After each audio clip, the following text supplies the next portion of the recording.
सिद्धेभ्य ओम जय जय जय नमोस्तु नमोस्तु नमोस्तु नमो अर्यंताणम नमो सिद्धाणम नमो आर्याणम नमो वज्जायाणम नमो लोयसवसावणम ओकारं बिंदु संयुक्तं नित्यं ध्यायन्ति योगिने कामदं मोहितं च ओंकाराय नमो नमः अविरल शब्द गुणोत्प्रक्षालित सकल भूतल मल कलंका मुनिभिः उपासित तीर्था सरस्वती हर्तु नो दुरिता अज्ञानतिमिरन्दानां ज्ञानाञ्जनशलाकया चक्षुरुन्मीलितं येन तस्मै श्रीगुरुवे नमः।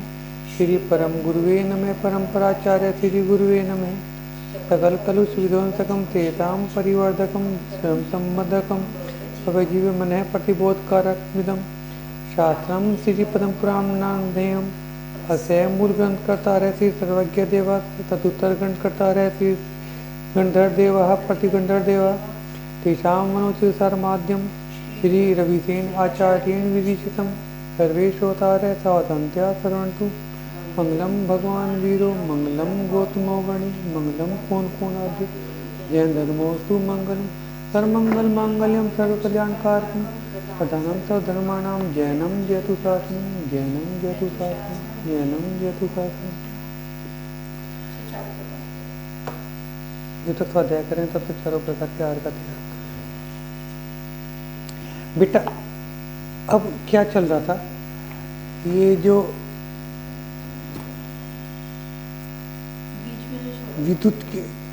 विद्युत केश वैरागी क्यों हो गए हैं ये पूछा था सैनिक से। तो ये पता चला था कि विद्युत केश की रानी को बंदरों ने घायल कर दिया था, तो इसके कारण विद्युत केश नाराज हो गया था और उसने उस वानर की हत्या कर दी थी। उस टाइम पे वो मरा नहीं था, घायल अवस्था में था। मुनियों के संबोधन से वो जाकर देवगति में चला गया। तो फिर वो बदला लेने के पर्पज से आया था और उसने राजा को के ऊपर हमला भी करा दिया था। लेकिन जब राजा ने क्षमा मांगी तो उसने वानर के जीव ने, अब तो वो भवनवासी देव है, वानर का जो जीव था उसने उसको क्षमा कर दिया और वे फिर वहाँ से कहाँ गए, मुनियों के पास गए, जिस मुनि के संबोधन से वो देवगति में चला गया था। तो वहाँ पे उन्होंने धर्म की उपदेश लेने की बात रखी, इच्छा जाहिर करी। तो उन्होंने कहा कि मुझसे नहीं, आप मेरे गुरु से, हाँ 4 ज्ञान के धारी थे, उसके बावजूद भी उन्होंने कहा कि आप मेरे गुरु के पास जाओ। तो उनके जो गुरु अब संबोधन कर रहे हैं, धर्म का उपदेश दे रहे हैं, तो वे सब बातें इस चल रही थी। आगे आचार्य महाराज कहते हैं चोरी का त्याग करना, परनारी का त्याग करना, मतलब वही जो व्रत है हमारे पांचों के पांचों, उनके बारे में बता रहे हैं। हिंसा का त्याग करना, चोरी का त्याग करना, परनारी का त्याग करना, परिग्रह का परिमाण करना। मुनियों के लिए तो त्याग ही होता है, श्रावकों के लिए परिमाण होता है। सदार संतोष व्रत धारण करना, जो हमारे पास है उसी में संतोष रखना। इंद्रियों में नियंत्रण करना, कसायों को कमजोर करना। बेटा कसाय के जो हीन हैं उनको तो केवल ज्ञान की प्राप्ति हो जाती है, जिनकी कसाई खत्म हो जाती है, ठीक है ना। वो तुम्हारे से बता रहा था कि गुण स्थान चर्चा में वो चीज़ आएगी, जहाँ कसाई खत्म हो जाती है वहाँ तो फिर केवल ज्ञान की प्राप्ति हो जाती है। तो गृहस्थी में रहकर हम कसाई को खत्म नहीं कर सकते। खत्म करने के लिए तो सबसे पहले जो चरण है वो मुनि दीक्षा है। जो गृहस्थी है वे कसाई को कमजोर ही कर सकते हैं। गुस्सा है उस पर नियंत्रण करें, लोभ है उस पर नियंत्रण करें, ये कर सकते हैं ना। देव गुरु धर्म की विनय, जैसे देवशास्त्र गुरु, वही वाली बात, देव गुरु धर्म की विनय करना, ये सारे समग्र दृष्टि श्रावक के गुण माने जाते हैं। अब घर का त्याग करने वाले मुनियों का धर्म सुनो। देखो जिन्होंने घर का त्याग नहीं किया, बेटा दरवाजे को बंद कर देते पूरा, है ना।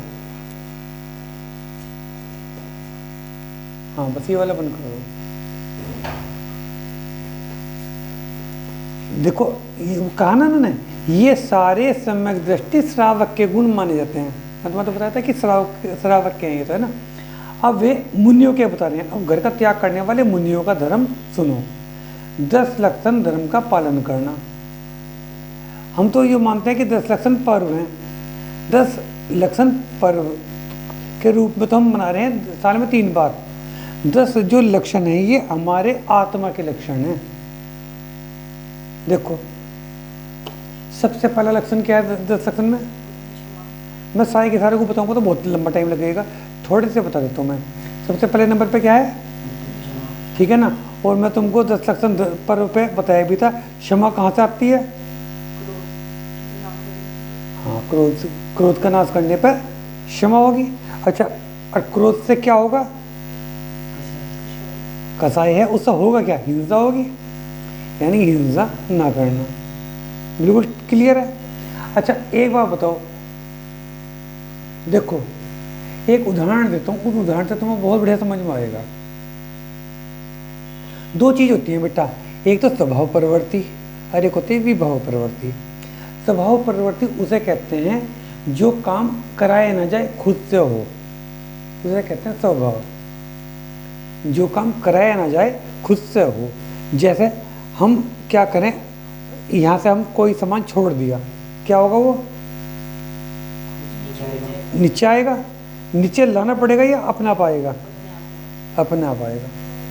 हम पानी को ऐसे छोड़ें तो पानी क्या करेगा? नीचे आएगा या ऊपर जाएगा? नीचे आएगा। लेकिन तुमने देखा होगा पानी ऊपर भी जाता है, जाता है नहीं जाता है? मोटर चलाओ तो पानी ऊपर जाता है, मोटर चलाओ तो पानी ऊपर जाता है। लेकिन अपने आप से उसकी इच्छा क्या है? नीचे आने की। मोटर से पानी तुमने चलाया, पानी ऊपर चला गया, लेकिन आखिरकार लौट के क्या होगा? वो नीचे ही आएगा। और ऊपर नहीं जाने का, आखिरकार लौट के वो नीचे ही आएगा। अब क्रोध की बात सुनो। क्रोध अपने आप से आता है। अब हम यहाँ बैठे हैं, तुम्हें देखा होगा सर को भी क्रोध आ जाता है, आता है नहीं आता है मुझे क्रोध? तुमने मेरा क्रोध भी देख रखा होगा। अब तो बहुत लंबे टाइम से साथ साथ रह रहे हैं, क्रोध आता है कि यहाँ बैठे बैठे अपने आप भी क्रोध आ रहा होगा? अपने अब तो नहीं आ रहा होगा, ठीक है ना। यानी कि कोई अगर सामने परिस्थिति आती है उसके कारण हमारे भाव बिगड़ जाते हैं। कोई सामने परिस्थिति आती है तो हमारे भाव बिगड़ जाते हैं। अपने आप हमेशा क्रोध नहीं रहेगा। हम हमेशा किस स्वभाव में रहेंगे? शांत स्वभाव में रहेंगे। हम हमेशा कौन से स्वभाव में रहेंगे? शांत स्वभाव में रहेंगे। यानी कि आत्मा का गुण क्या है? शांत रहना। यह आत्मा का स्वभाव क्रोध करना है। अच्छा, जो चीज़ ज़्यादा टाइम तक जैसी रहती होगी स्वभाव तो वैसे ही होगा। जो चीज़ ज़्यादा समय तक जैसी रहती होगी स्वभाव तो उसका वही होगा। अब तुम पानी की बात सुनो, पानी गर्म है या ठंडा है? पानी गर्म होता है या ठंडा होता है? ठंडा होता है, ठीक है ना। गर्म करने पर गर्म हो जाता है वो, लेकिन आखिरकार क्या होता है? आखिरकार क्या होगा? वो ठंडा ही होगा। हमेशा गर्म तो नहीं रह सकता। तुम गर्म करोगे गर्म हो जाएगा, ठीक है, लेकिन फिर वह आखिरकार लौट के ठंडा ही होगा। यानी कि जल का स्वभाव शीतलता है। जल का स्वभाव शीतलता है। हमारा स्वभाव गुस्सा है क्या? अगर हमारा स्वभाव गुस्सा होता तो हम कभी कभी तो शांत मिलते। जब कोई विशेष स्थिति आती तो हम शांत मिलते, और नहीं तो हर टाइम तो भड़कते ही रहते। क्या ऐसा होता है?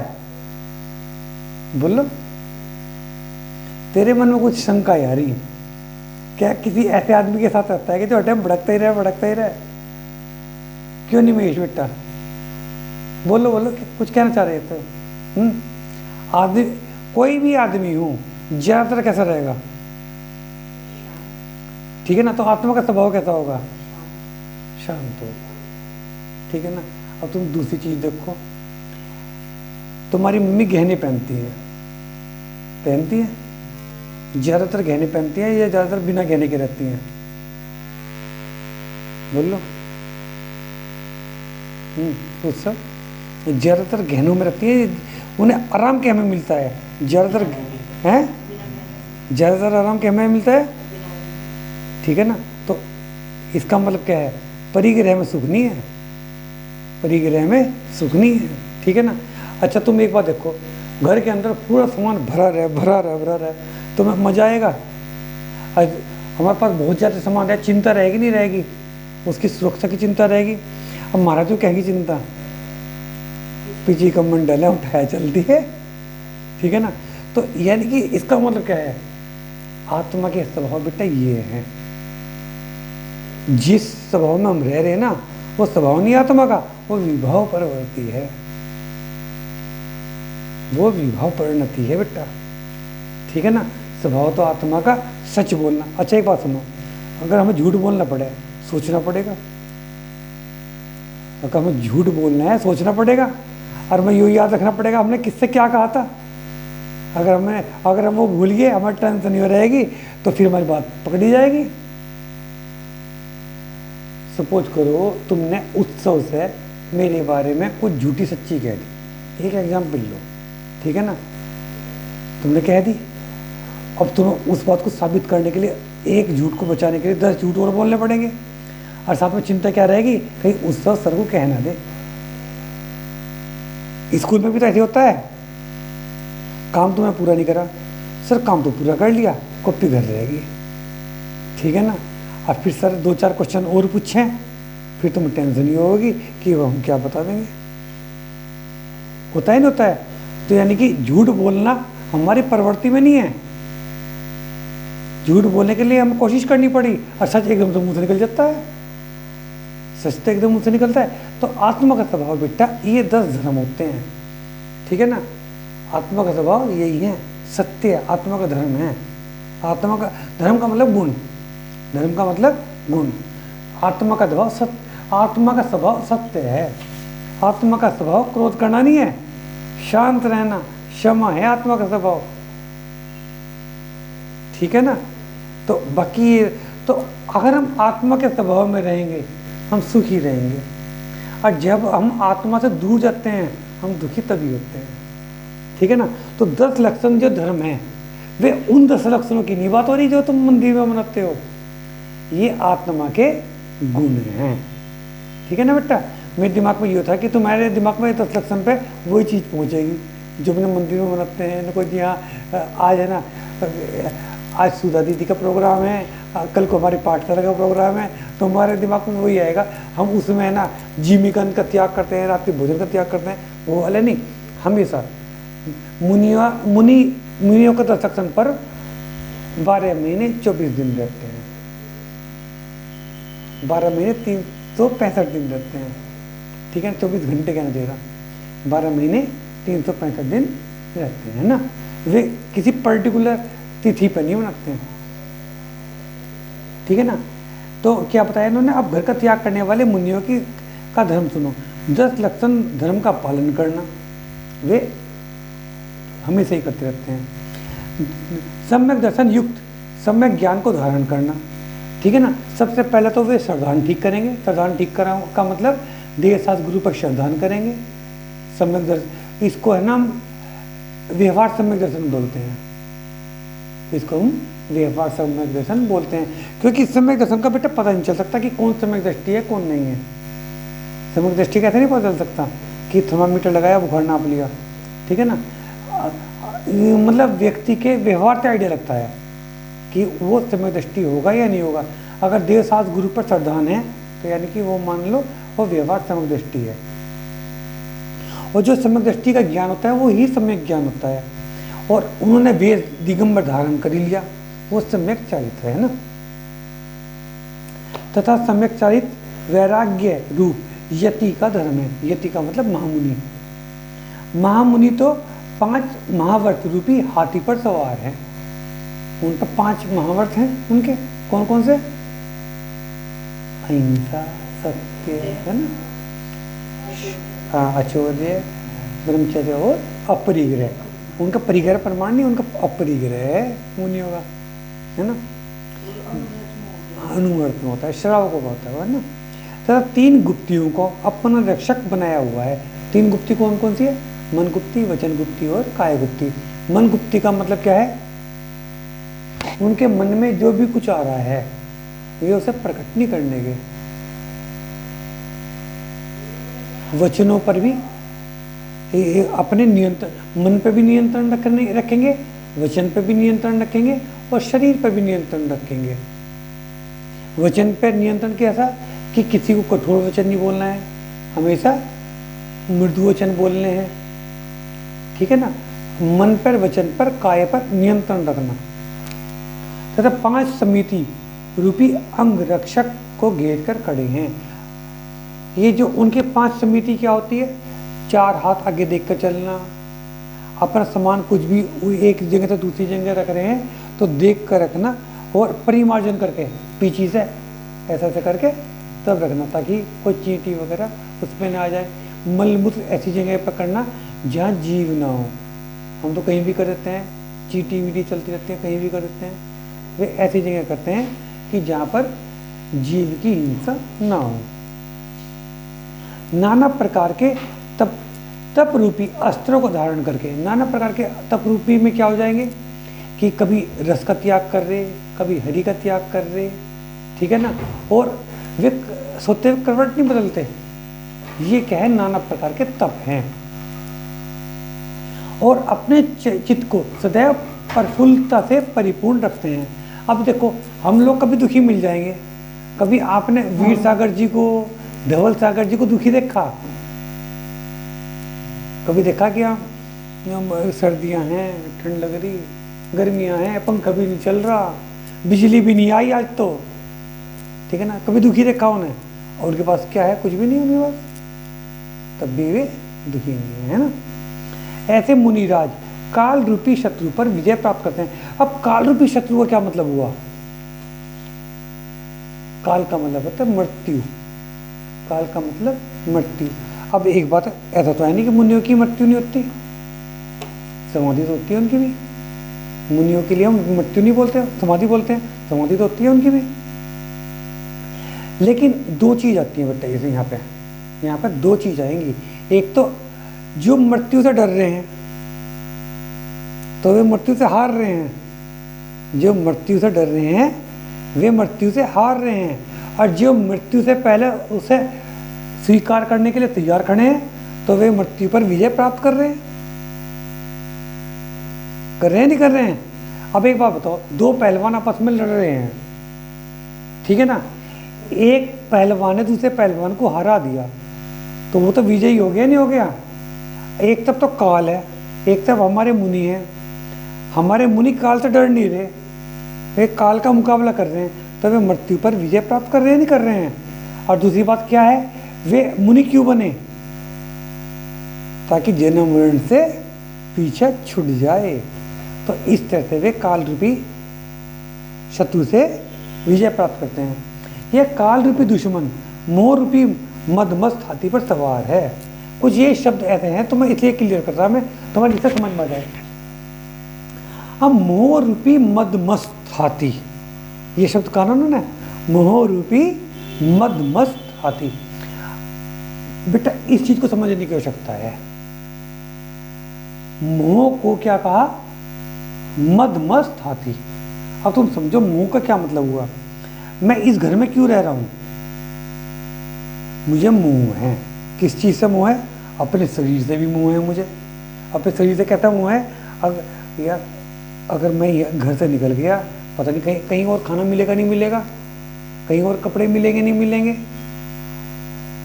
ठंड भी लग सकती है, गर्मी भी लग सकती है। अब यहाँ तो पलंग पर आराम से पड़ा। शरीर का मोह है नहीं? शरीर का मोह किस चीज़ का मोह है? शरीर का मोह है, बच्चों का मोह है। मेरे पीछे श्रेय का क्या होगा, आन्य का क्या होगा, कोई इसका ध्यान रखेगा नहीं रखेगा, पता नहीं इसकी पढ़ाई ठीक से चलेगी नहीं चलेगी। बच्चों का मोह है, ठीक है ना। तो इसके कारण क्या कर रहा हूँ मैं? नौकरी कर रहा हूँ। इसके कारण नौकरी कर रहा हूँ मैं, ताकि अपने बच्चों का पालन पोषण ठीक तरह से कर सकूँ। अब जब मैं नौकरी कर रहा हूँ, उस टाइम पर क्या धर्म कर पा रहा हूँ? उस टाइम पर धर्म तो नहीं कर पा रहा। मुक्ति का मार्ग क्या है? मुक्ति का मार्ग तो धर्म है। कुछ लोग दुकानदार हैं, दुकानदार बेचारे सर्दी, अब दीपावली का टाइम है, 10-10 बजे तक दुकान पर रहेंगे। वे रहेंगे नहीं रहेंगे? क्या वे मंदिर में ठीक से जा पाएंगे? क्या वे स्वाध्याय कर पाएंगे? क्या वे धर्म कर पाएंगे? अगर वे धर्म नहीं करेंगे तो क्या उन्हें पुण्य लग जाएगा? अच्छा, अगर पुण्य नहीं लगेगा तो क्या अच्छी गति भी होएगी? ऐसे चक्कर कटेंगे। किसके कारण? मोह के कारण। किसके कारण? मोह के कारण, ठीक है ना। और जब मोह के कारण चक्कर काटते रहेंगे, जो चक्कर कटेगा उसके पास तो काल आता रहेगा।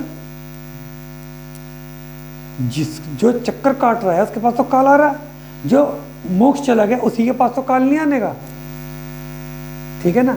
तो काल किसके ऊपर सवार है? मोह रूपी मदमस्त हाथी के ऊपर सवार है। समझ में आई बात? ये बेटा इस तरह समझनी है ये चीजें।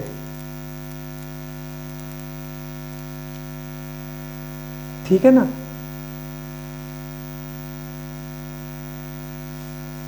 और तथा मिथ्या विचार रूपी सामंतों और चाटुकारों से घिरा हुआ है।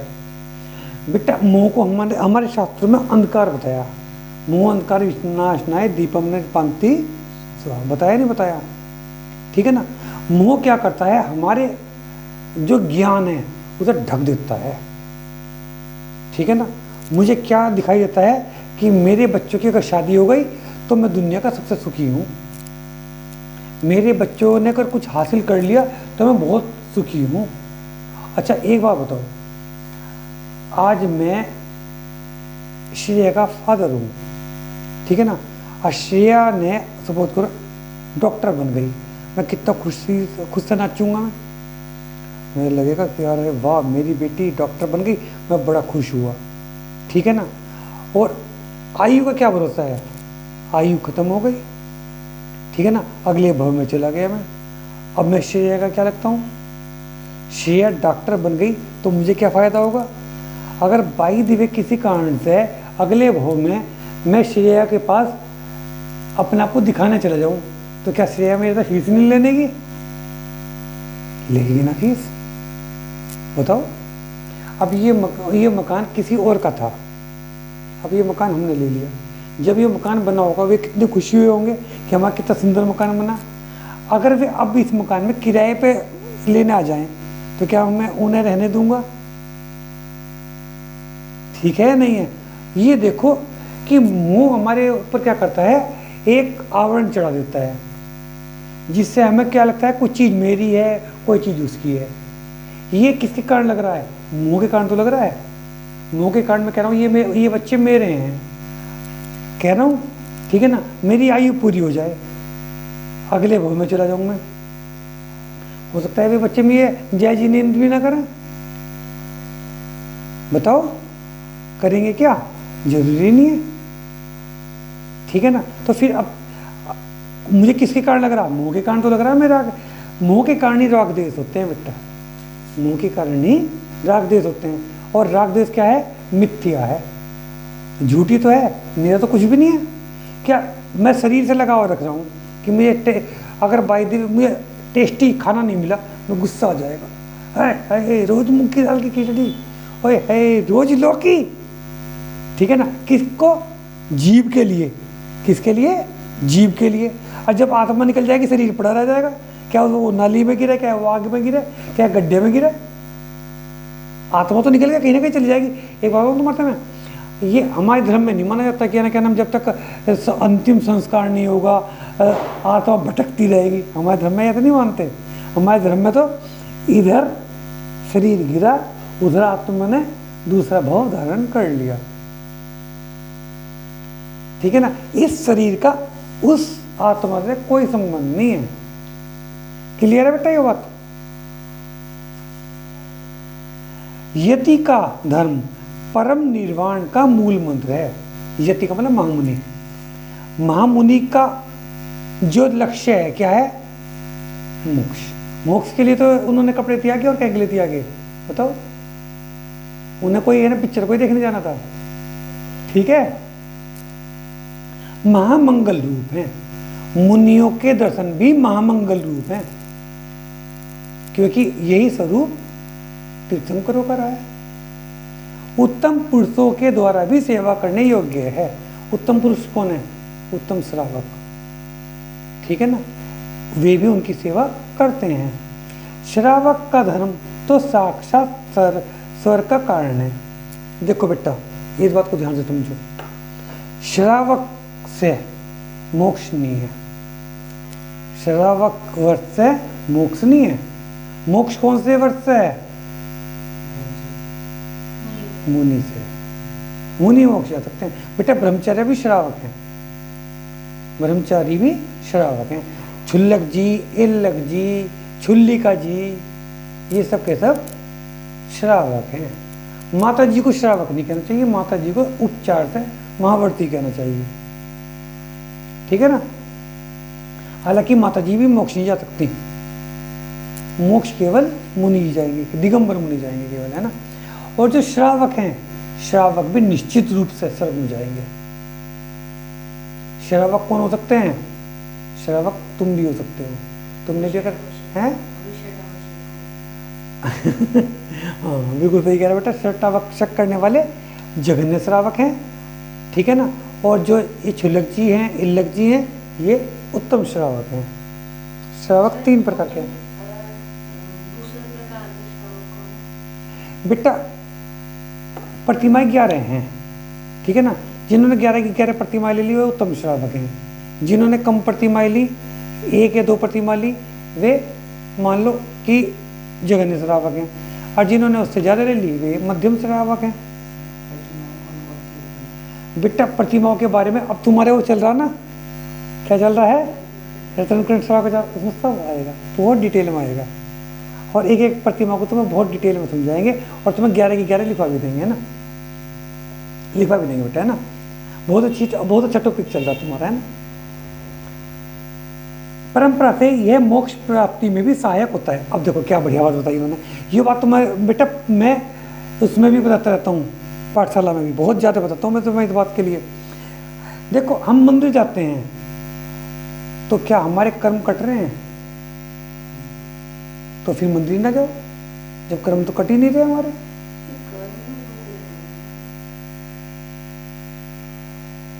क्या कर्म रुकते हैं मंदिर जाने से? बिल्कुल सही कह रहा है बेटा। कर्म तो हमारे ऊपर लाइन लगा के चढ़े हुए हैं, मतलब जैसे समझ लो राशन की लाइन लग रही है। ये आपस में एक दूसरे को धक्का दे रहे, बस फटाफट तू जा फिर मैं आऊँगा, फिर तू जा फिर मैं आऊँगा, ऐसे मतलब ये समझ लो कि लाइन लग रही है बिल्कुल राशन की। या कोई बहुत मतलब सुपर हिट फिल्म है, उसके पीछे टिकट की लाइन लग रही, बहुत दूर तक की लाइन है बेटा, बहुत दूर तक की लाइन है कि एक उतरे 10 चढ़ने को तैयार है, ठीक है ना। लेकिन अगर हम इस टाइम पे देखो हमारा पूरा ध्यान कहाँ पे जा रहा है? इस टाइम पे हमारा पूरा ध्यान पद्म पुराण पे है, ठीक है ना। इस टाइम पे हमारा ध्यान ना तो टीवी पे है, ना टिक्की समोसे खाने पे है, ठीक है ना। और ना हमारी किसी से लड़ाई झगड़ा हो रहा, ना टीवी देखने का, कुछ ही नहीं। पूरा का पूरा ध्यान केवल धर्म की चर्चा हो रही। इसलिए बेटा स्वाध्याय को परम तप कहा आज के टाइम में, क्योंकि हम लोगों का ध्यान तो लगता नहीं, लगता है ध्यान कहीं। अगर हम ऐसे ध्यान लगा के बजाना मौका मत पढ़ते ना, हमें एकदम ध्यान आएगा। और ये होमवर्क भी रह रहा अभी तो, ओ माय गॉड बहुत सारा होमवर्क रहा। अरे मेरे तो पेपर भी हैं, पेपर की तैयारी भी करनी, पिछली बार मेरे नंबर कम आ गए थे। ये सब चीज़ें ध्यान रखती रहेंगी, ठीक है ना। मेरे भी ध्यान में आता रहेगा कि हाँ भाई कल बढ़ई आवेगा वो सामान के उन्हें ये लिखवा रखे कहीं कम ना रह जाए, फिर वहाँ भी जाना है, फिर है ना ये दीपावली भी आ गई, झल्लर भी लगानी, और कहाँ किस किस का गिफ्ट देने, सारे ध्यान होते रहेंगे। जिस टाइम पर हम जाप करेंगे सारी बात का ध्यान आएगा, और इस टाइम पर स्वाध्याय करें इस टाइम पर कुछ ध्यान नहीं आ रहा। तो ये परम तप है। तो बेटा हमारे जो कर्म चढ़ने के रास्ते हैं 3 हैं, मन से, वचन से और काय से। हम मन से सोचते रहते हैं, वचन से बोलते रहते हैं और काय से करते हुए रहते हैं। इन 3 से हमारे कर्म चढ़ने के लिए पूरे रास्ते बने रहते हैं। और इनकी हेल्प कौन करते हैं? कसाय, क्रोध मान माया लोभ, ये इनकी हेल्प करते रहते हैं, ठीक है ना। और ये भी 4-4 तरह की हैं, क्रोध मान माया लोभ भी 4-4 तरह की हैं। एक तो इतनी कठोर कसाय है कि अगर मुझे वो मिल गया उसके खानदान को खत्म कर दूंगा, मैं देखूँ वो कैसा करेगा। एक तो इतना गुस्सा, और एक गुस्सा क्या होगा कि मैं उसका सिर फोड़ दूंगा। एक गुस्सा क्या, बस उसकी तो मैं शक्ल देखना पसंद नहीं करता। अरे क्या, वो तो है ही बदतमीज। कितना अंतर आ गया। एक तो मैं उसका खानदान खत्म कर दूंगा, एक मैं उसका सिर फोड़ दूंगा। एक क्या है, वो तो बदतमीज है, मैं तो उसकी शक्ल देखने पसंद नहीं करता। ये क्या बदतमीजी, हमसे मतलब नहीं रहना चाहिए। उसकी करनी उसके साथ, हमारी करनी हमारे साथ। समझ में आ गई चारों की चारों। एक तो ऐसी जैसे पत्थर के पर लाइन खींच दी, मिटने की ही नहीं। एक ऐसी जैसे मिट्टी पर लाइन खींच दी, थोड़ी बहुत हवा चलेगी मिट भी जाएगी।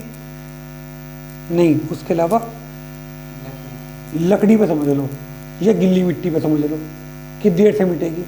एक ऐसी जैसे बालू के ऊपर कर दी, जल्दी मिट जाएगी। एक पानी के ऊपर है, वो खिंचती ही नहीं, वो हाथों हाथ मिटती रहे, खिंचती ही नहीं। ठीक है ना। ये सब के सब हमारे क्या है, कर्म चढ़ाने के लिए तैयार रहते हैं। ठीक है ना। तो मंदिर में अगर हम जाएंगे तो हमारे पर अशुभ कर्म नहीं चढ़ने के। कैसे चढ़ेंगे? शुभ कर्म। और शुभ कर्म से क्या होगा? पुण्य कर्म तो है ही। पुण्य कर्म से क्या होगा? गति भी अच्छी होगी। गति क्या अच्छी होगी? या तो देवगति या मनुष्य गति। ठीक है ना। और देवगति भी अगर होगी तो क्या होगा?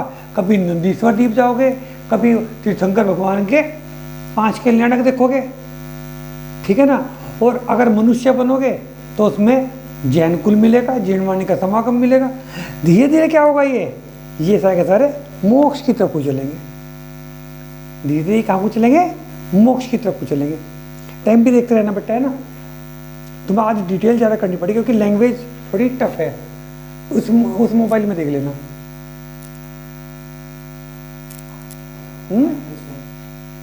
चलो फिर तो ये पेज पूरा कर देता हूँ। थोड़े से है ना लैंग्वेज टफ थी, फिर तुम्हें मजा न आता, है ना। पता चला कि कल से तुम भी आना बनोगे। परंपरा से ये मोक्ष प्राप्ति में सहायक होता है। समझ में आ गया कैसे होता है ना। श्रावक के व्रत पालन कर स्वर्ग में जाकर, देखो श्रावक के व्रत पालन कर, मैं क्या कहा, श्रावक के अगर व्रत होंगे तो क्या हो जाएंगे? स्वर्ग में जाएंगे। स्वर्ग से जाकर वहां से चहकर मनुष्य पर्याय लेंगे, उससे क्या होगा? मुनि बनेंगे और धर्म की सहायता से कर्मों का विनाश करेंगे और आखिर में मोक्ष चले जाएंगे। अतीन्द्रिय सुख सब बाधाओं से रहित अनुपम सुख है। अब बेटा थोड़ी सी लैंग्वेज टफ है। अतीन्द्रिय सुख का क्या मतलब है? देखो बेटा, हम टीवी क्यों देखते हैं? आँख को सुख प्राप्त होता है। ठीक है ना। हमारी आँख देखना चाहती है कुछ। हम म्यूजिक सुनते हैं, हमारे कानों को अच्छा लगता है। ठीक है ना। हम सॉफ्ट पलंग पर सोना चाहते हैं, सॉफ्ट गद्दे पे सोना चाहते हैं, हमारे शरीर को अच्छा लगता है। ठीक है ना। हम कोल्ड ड्रिंक पीते हैं, आइसक्रीम खाते हैं, हमारी जीभ को अच्छा लगता है। ठीक है ना। ये सब के सब क्या हैं? हमारे इंद्रिय सुख हैं। कैसे सुख हैं? ये इंद्रिय सुख हैं। इससे हमारी इंद्रियों को तृप्ति मिल रही है। इंद्रियां कितनी हैं? कौन कौन सी? ये इंद्रियां हैं। ठीक है ना। बेटा एक बात सुनो तुम ध्यान से, हमें इस इंद्रियों से के अलावा कोई सुख होता होगा हम कल्पना भी नहीं कर सकते, क्योंकि हमने अपने किसी भी भाव में केवल इंद्रिय सुख के बारे में सुना है। तुम कल्पना कर सकते हो कि एक आदमी जिसके जो आँख का यूज नहीं कर रहा, जो कान का यूज नहीं कर रहा, उसे क्या सुख मिलता होगा? वो आँख का तो यूज कर ही नहीं रहा। भगवान आँख का यूज करते हैं क्या? अब जो सिलसिले पे चले गए उनके आँख है, उनके कान है, उनका जीभ है। कहीं वहाँ पे कुरकुरे चिप्स रखे मोक्ष में, उन्हें कुरकुरे उन्हें नहीं खाने, चिप्स उन्हें नहीं खाने, कोल्ड ड्रिंक उन्हें नहीं पीनी, क्या सुख मिलता होगा उन्हें? ये तुम कल्पना नहीं कर सकते। अब तुम एक छोटा सा उदाहरण लो, तुम्हें तब समझ में आएगा। आँख कितनी बड़ी है हमारी, दिखाई भी दे रही है हमें कितनी बड़ी है, कान भी दिखाई दे रहे हैं हमें कितने बड़े हैं। क्या किसी डॉक्टर ने ये बताया है कि हमने मन देखा, हमने पोस्टमार्टम करा उसका मन देखा हमने? किसी के पोस्टमार्टम में, किसी के ऑपरेशन में मन दिखाई दिया? मन कितना बड़ा होता होगा, है? इतना सा है, इतना तो होता। अगर इतना होता डॉक्टर को दिखाई ना दे देता, अगर इतना होता डॉक्टर को दिखाई दे देता, नहीं दिखाई देता, फिर तो कहता था कोई और बन। डॉक्टर तो बेटा बहुत छोटी छोटी चीज भी देख लेते हैं, छोटी छोटी चीज देख लेते हैं। आँख से जो हम देख रहे, इतनी बड़ी आँख से कोई देख रहे? आँख के अंदर ये पुतली है, पुतली के अंदर ये तारा है, काला काला सा ज़्यादा डार्क, इससे भी छोटा अंदर जाके लेंस है, उससे दिखाई दे रहा है। डॉक्टर ने वो तक देख लिया, देखा नहीं डॉक्टर ने बालों की जड़ें भी देख ली। तुम्हें पढ़ने को मिलेंगी, बायो में पढ़ने को मिलती है बालों की जड़ों के बारे में डिटेल मिलती है बेटा। बालों की जड़ कितनी छोटी होती होगी वो डॉक्टरों ने देख ली। कोरोना वायरस देख लिया उन्होंने, बैक्टीरिया देख लिया उन्होंने, देखे नहीं। तुम्हें कोशिका के चित्र, सेल्स के चित्र तुम्हें देख बनाने को मिलते नहीं मिलते हैं। सेल्स कितना बड़ा हुआ है, इतना बड़ा हुआ है सेल्स जो होते हैं बेटा, वे 1 मीटर कितना होगा, लगभग कितना होगा 1 मीटर, लगभग कितना होता है 1 मीटर, ठीक है ना। उसका 10 लाखवां हिस्सा इतने बड़े के तुम 10 लाख टुकड़े कर दो, जितना बड़ा वो होगा वो है बेटा सेल। और तुम मेरे बता रहे कि ना मन इतना बड़ा होता होगा मन तो बेटा डॉक्टर आज तक देख नहीं पाए। अब तो मन के बारे में सुनो। हमारा मन कर रहा है कि हम कभी विदेश यात्रा करें। अच्छा एक बात बताओ, तुम जो चीज पढ़ते हो, याद करते हो, वो कहाँ पे रुकती है तुम्हारे, कहाँ पे रुकती है? हैं? तुम्हें कितने सारे मोबाइल नंबर याद हैं, तुम्हें कितने सारे रिश्तेदारों की शक्ल भी याद है, रिश्तेदारों की शक्ल को तुम देखते पहचान लेते हो। कितना कोर्स तुमने याद कर रखा है, कहाँ पे है वो, और कितना छोटा है, ठीक है ना। यानी कि कितना ज़्यादा ज्ञान उसके अंदर है, कितना ज्ञान उसके अंदर है। अब तुम एक कल्पना ये करो, भगवान का पूरा शरीर ही ज्ञान में है, उनका तो पूरा शरीर ज्ञान में। हमारा तो इतने हिस्से से निकल रहा है ज्ञान, हमारा तो ज्ञान बाकी सारे में तो आवरण चढ़ा हुआ, बाकी सारे में तो आवरण चढ़ा हुआ, बहुत कम हिस्से में तो हमारा आवरण हटा हुआ। जो थोड़े थोड़े हिस्से से आवरण हट गया वहीं से तो हमें ज्ञान प्राप्त हो रहा है। हमारे ऊपर तो बेटा उल्टा घड़ा रखा हुआ कि रोशनी निकल ना सके। अब भगवान को सारे का सारा घड़ा हट गया, उनके तो पूरे के पूरी आत्मा में से ज्ञान आ रहा है, तो बेटा उन्हें कितना सुख होगा।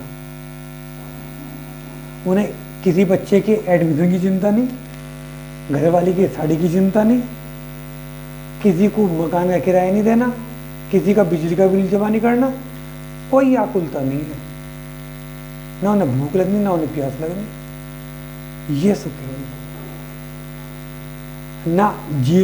ना जीने की चिंता, ना मरने की चिंता, सब चीज़ से निमट चुके, ना बीमारी का कोई समस्या नहीं है, ठीक है ना।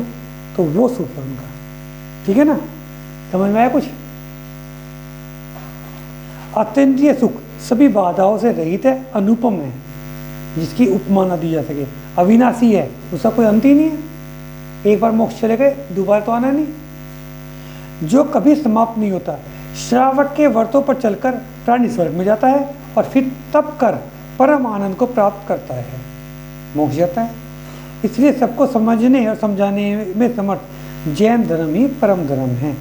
जिन राज के वचन ही सार हैं, जिन शासन के मार्ग से जो भी जीव मोक्ष को प्राप्त करने की कोशिश करता है, तो वह देव विद्याधर राजाओं के भव तो बिना मांगे ही मिल जाते हैं, ठीक है ना। यही तक रख लेते हैं, ये पेज पूरा कर लूँ, बोलो ये पेज पूरा करके यहाँ तक कर लेते हैं ना। जैसे खेती के अंत में धान्य का प्राप्त होना अंतिम सत्य है, पर घास फूस इत्यादि तो बिना कोशिश के अपने आप मिल जाती है। तपस्या करने पर मोक्ष तो मिलना ही मिलना है, लेकिन राजपद वगैरह ये अपने आप ही मिल जाते हैं। जैसे अगर हम धान बोएंगे, गेहूँ बोएंगे, घास तो अपने आप आ जाती है। तो उन्होंने राजा के पद को घास के बराबर कहा कि मोक्ष तो मिलना है, मोक्ष हम चाह रहे हैं, राजा के पद वगैरह ये तो अपने आप ही मिल जाते हैं। महामुनि आदि को इंद्र आदि के पद शुभ उपयोग के लिए मिल जाते हैं, मुनि वगैरह भी इंद्र वगैरह के पद मिल जाते हैं उन्हें, परंतु मुनि का मन उसमें रचता घुलता नहीं, शुद्ध उपयोग के प्रभाव से सिद्ध बनने का मार्ग प्रशस्त होता है। श्रावक तथा मुनि के धर्म से जो विपरीत मार्ग है उसे अधर्म माना जाता है। अगर कोई श्रावक का धर्म ही नहीं पालन कर रहा, मुनि का धर्म पालन नहीं कर रहा, वह सबके सब क्या है, अधर्म है। जिसके कारण जीव नाना प्रकार के कुगतियों के दुख भोगता है। तिर्यंच योनि में मरण कर ताड़न, भेदन, ताड़न का मतलब पिटाई करना, भेदन यानी कि छेद वगैरह करना उनके शरीर में, भेदन, शीत ठंड लगना, गर्मी लगना, भूख प्यास इत्यादि के दुख भोगने पड़ते हैं। जानवरों को भोगने पड़ते हैं, पेड़ पौधों को भोगने पड़ते हैं। सदा अंधकार से भरे नरक में बेटा रोशनी नहीं होती, अंधेरा ही होता है। अत्यधिक गर्मी, ऊपर वाले में गर्मी, नीचे वाले में सर्दी, शीत आंधी, बरसती हुई अग्नि, कर्ण भेदी भयंकर शोरगुल के वातावरण से कंपायमान रहता है। नरक के प्राणियों को घानी में पीसा जाता है, आरी से काटा जाता है, चीरा जाता है। वहाँ के वृक्षों के पत्ते भी चक्र के समान हैं, जो शरीर के खंडों में विभाजित कर देते हैं। वहाँ पे भी जो पेड़ है ना बेटा, वे वनस्पति नहीं है, वे जो नारकी है ना, वे अपनी विक्रिया से पेड़ वगैरह बन जाते हैं। मान लो कोई नारकी आया, उनको चलो पेड़ के नीचे बैठ जाऊँ मैं, और वो नारकी है, वो क्या होगा, अपने पत्ते गिरा देगा, उससे वो चिढ़ जाएगा, क्योंकि वहाँ पेड़ पौधे कहाँ से आए वहाँ। मदिरा को चाहने वाला पीला हुआ तांबा शीशा पिला दिया जाता है। मांस के लोलुपियों को प्राणी को उन्हीं के शरीर के मांस के टुकड़े खिलाए जाते हैं। लोहे की पुतलियों को चिपटा दिया जाता है। नरक के दुखों को सहना हर किसी के बस की बात नहीं है, लेकिन सहना तो पड़ता ही है। तुम दोनों ही भ्रम में पड़कर कुगति में फंस गए हो, वो भुवन वासुदेव और राजा। तब राजा विद्युतकेश तथा उस देव ने मुनि के से अपने पूर्व के बारे में जानने की इच्छा की। मुनि ने कहा कि तुम दोनों मोह के वशीभूत होकर एक दूसरे से ईर्ष्या भाव कर रखते हुए कई भव से घूम रहे हो। जिणवाणी जग मैया जन्म दुख में दो, जिणवाणी जग मैया दुख में दो, जन्म दुख में दो, मरण दुख में दो, जिणवाणी जग मैया जन्म दुख में दो। समोषण सा महल तुम्हारा गंधर जैसे या, समोषण सा महल तुम्हारा जैसे भैया, कून कून से पुत्र तुम्हारे तीर्थंकर से सैया, दुख में दो, जिनवाणी जग मैया जन्म दुख में दो। सात तो छह द्रव्य बताए हो उपकारी मैया, सात तो छह द्रव्य बताए हो उपकारी मैया, जो भी शरण में आया उसी पार लगा दी नैया, जन्म दुख में दो, जिनवाणी जग मैया जन्म दुख में दो। संकट मोचन नाम तुम्हारा तुम हो जग की मैया, संकट मोचन नाम तुम्हारा तुम हो जग की मैया, हाथ जोड़कर शीश नवाऊं पढ़ूं तुम्हारे पैया, तुम्हें दुख में दो, जिनवाणी जग मैया जन्म में दो। यावण के ज्ञान से सूझे लोकालो, तो वाणी मस्तक नमो सदा रे तू दो। हे जिनवाणी भारती तो जपूरी में, तो तेरी करना गए सो पावे सुख जिनवाणी माता।